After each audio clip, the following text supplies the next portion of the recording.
ఈరోజు దత్తాత్రేయ స్వామి వజ్రకవచంలో 14వ శ్లోకం నుంచి 18వ శ్లోకం వరకు తాత్పర్యం తెలుసుకుందామండి. గురు బ్రహ్మ గురు విష్ణు గురుదేవో మహేశ్వర గురు సాక్షాత్ పరబ్రహ్మ తస్మై శ్రీ గురవే నమః.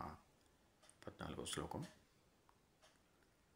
శూలహస్త గదాపాణే వనమాలా సుకందర యజ్ఞ సూత్రధర బ్రహ్మాన్ దత్తాత్రేయ నమోస్తుతే.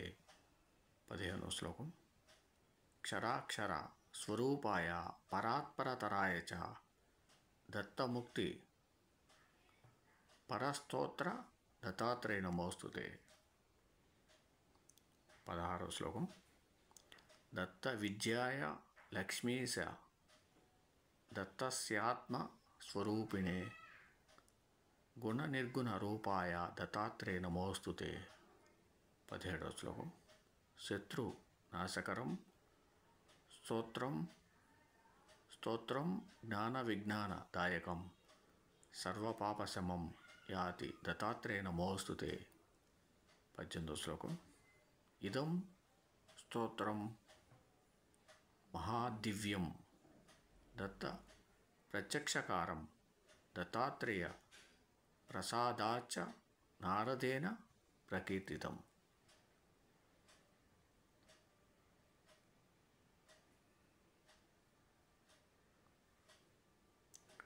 14వ శ్లోకానికి తాత్పర్యం. శూలపానీయు గదాధార్యును వనమాలచే శోభిల్లు చక్కని కంఠము కలవాడును జంధ్యమును ధరించిన బ్రాహ్మణ స్వరూపుడును అయిన శ్రీ దత్తాత్రేయ స్వామికి నా నమస్కారం.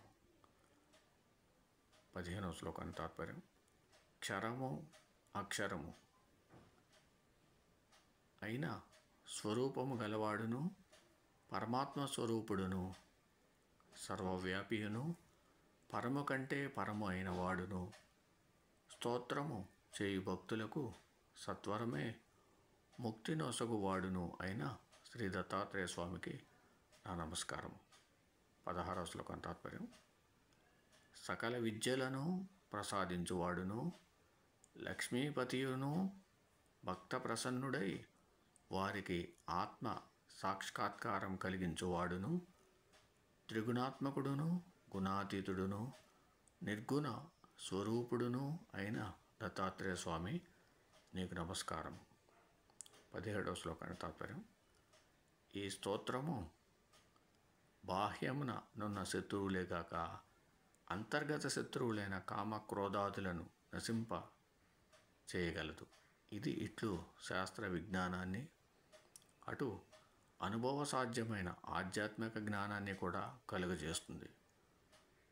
ఈ స్తోత్రమును పఠించడం వలన తక్షణమే పాపములన్నీ అంతరించును. అట్టి స్తోత్రము చేస్తూ ఆరాధ్య దైవమైన దత్తాత్రేయ గురుమూర్తికి నా నమస్కారములను చేయుచున్నాను. 18వ శ్లోకానికి తాత్పర్యం. ఈ స్తోత్రము మహాదివ్యమైనది. దీనిని